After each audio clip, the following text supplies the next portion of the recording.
In my spiritual journey, there were many defining moments, and they were the most painful ones. But I think without them, I wouldn't have been able to kind of figure out there is a pattern here. And at the beginning, I wasn't aware what the pattern was. And the first defining moment for me was when I got fired from my job 10 days after my dad was buried. That took me for a loop. It got me knocked out. But the funny thing was, when that happened, a lot of people whom I thought were friends left. The second defining moment was during COVID, where my business, I lost it. And there was another defining moment.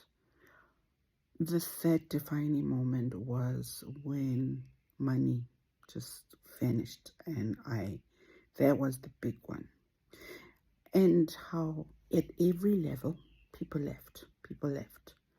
And then getting into debt was my fourth. The biggest one was that one. And how I got treated versus how I would be treated with money.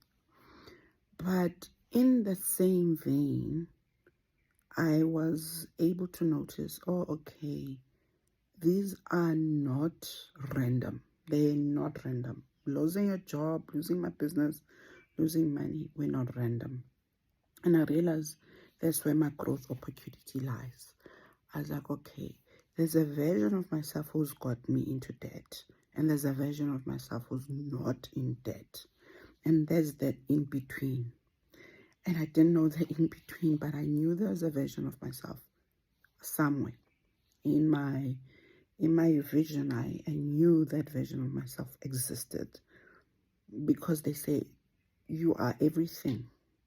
You have every version of yourself that exists. But I didn't know the how, the when to get there. But I knew I had a starting point, and I knew I had a version that needed me to get there. And the in between was messy, very messy. The crying, the pain, the loneliness, the isolation. But the things that made me get to that version of myself were little things, not big things. It was crawling. I was crawling. I didn't care. I just thought I'd be crawling. I'll get to part 2 later about what crawling means for you, because you have to crawl. You won't get to that version if you don't start crawling. So this is part 2 about how I knew that the challenges I was facing were not random. They were systematically meant for me. The losing of the job after my dad died, the losing of my business, the losing of money, and getting into debt. I knew there was a version of me who was here, and a higher version of me who had everything. But I didn't know how I was going to get there. I didn't even know what or who this version was. I knew that they were a figment of my mind, and I knew who, kind of how they would feel, but I wasn't there. I was still in the dark. So I kind of was like, okay, I'm still in my shadows. The version of me who's done it all, has it all, is in the light. The thing is, at some point I was in such a hurry to get to that version of my higher self, but in the midst of the chaos and the breakdowns and the crying, that's where I had the most growth. That's where I had the most aha moments. That's where I learned to wake up and get my life together. It wasn't the big steps that get me there. Can I just tell you what got me there? It was cleaning my house from top to bottom, doing my own washing of clothes, hanging them, ironing, learning how to iron, learning things that you will understand as a South Africans, because we grow up with people doing work for us. But when that left, I was able to figure out the small things. It was in the figuring out of the small things that I grew confidence in myself. It's like a baby, um, a baby being born, and then you suddenly expect the baby to walk. That's the spiritual journey. You don't walk. You first have to learn the various steps. Then you have to crawl.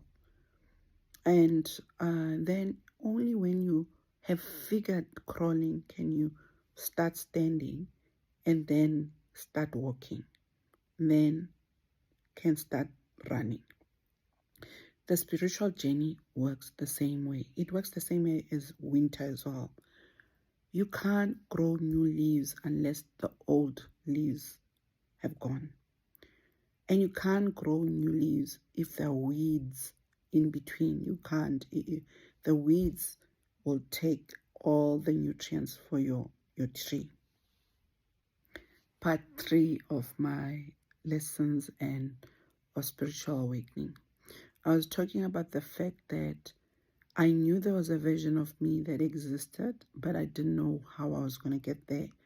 But it was in the small steps that I got there, like cleaning my house, learning how to iron, washing my own clothes, having things breaking down, having to figure out how I'm going to get through the day of not having money and looking at my prepaid meter looming. At first, I felt helpless. I would call somebody, please help me with 200 rands there. I'd feel so helpless and dependent. And I hated that. I was like, no.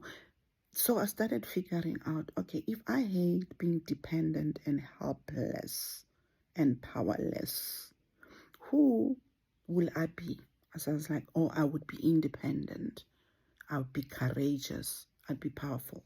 So from the negative, I figured out who I wanted to be. Oh, then there was the fearful version of myself, and I had to break each and every part of myself. I'm like, who is fearful and why are they fearful? And I would watch my triggers. I would watch who was coming into my life and come in my journal and write every single encounter that triggered me. I would write who triggered me, why they triggered me, which part was being triggered.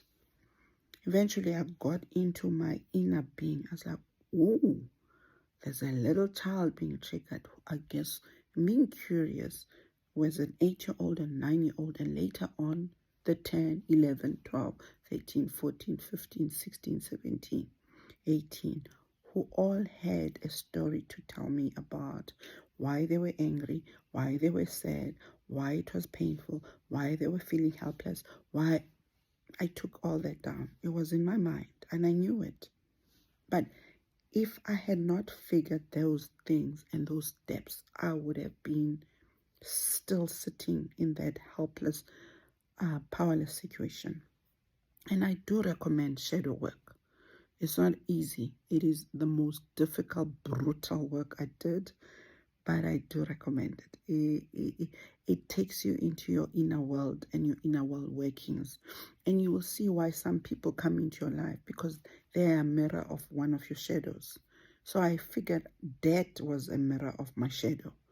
And I could figure out which ones were triggering and which ones were which inner child. So when you do the work, know that your shadows are the ones that are leading your life.